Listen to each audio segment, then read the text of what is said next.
In the UK, we spend approximately £2 billion on magazines per year, with over 3,300 to choose from, most of which feature the ideal form of beauty plastered all over their front pages. My name's Jenna. I'm 17, and like a massive 84% of people my age, I have insecurities about the way I look. I'm on a journey. I want to interview various individuals, including experts within the industry, in order to find out whether the media really does influence the way we feel about our appearance. Today I've arrived at an establishment in Unthank Road, Norwich. The clinic is called Skin and is known for being the UK's #1 skin clinic. The clinic offers a range of treatments, including laser treatment, plastic surgery consultations and Botox. I have come here today as I'll be lucky enough to interview Victoria, who's been performing laser treatment for the past 10 years, as well as plastic surgeon Dr. Clibben. With regards to the media, they definitely do influence how we feel and how we see ourselves. So yes, it definitely does influence why people come in for treatments for us.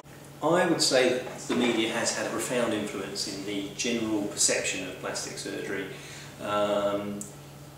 Particularly some of the reality TV shows that are things like 10 Years Younger, those kinds of shows have made it more mainstream and made people realise that you don't have to be a superstar or a pop star or anything like that to be able to have those kinds of treatments.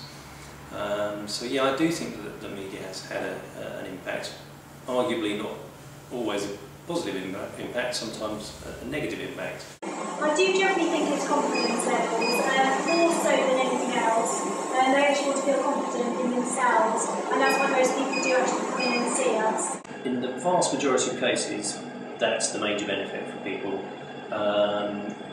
It has been shown by quite a few scientific studies in the past, particularly in America, that you can produce a demonstrable improvement in their psychological well-being over the long period by relatively straightforward cosmetic interventions.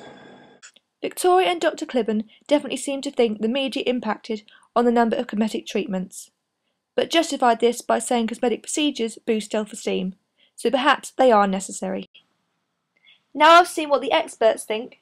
This morning I'm with Beth, who like me is 17. She's had what's known as a port wine stain birthmark halfway down her body ever since she was born.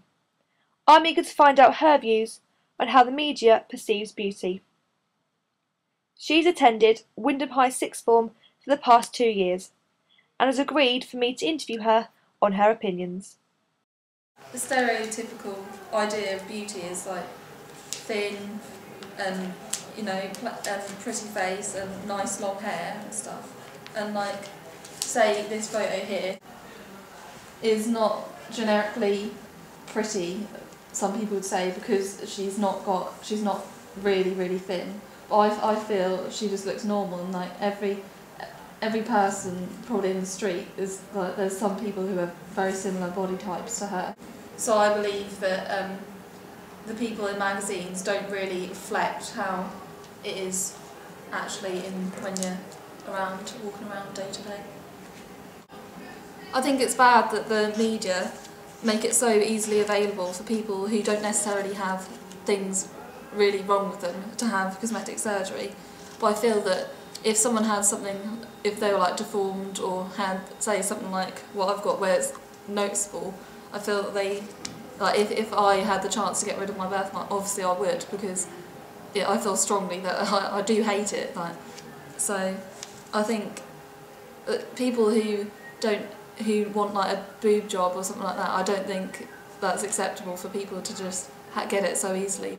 I definitely think people are more concerned about the way they look because of the media.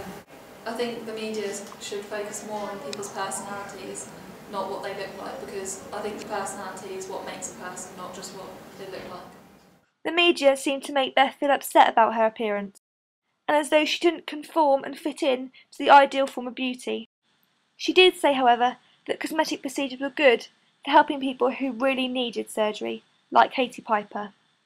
Overall, there are positives and negatives for the media's perception of beauty.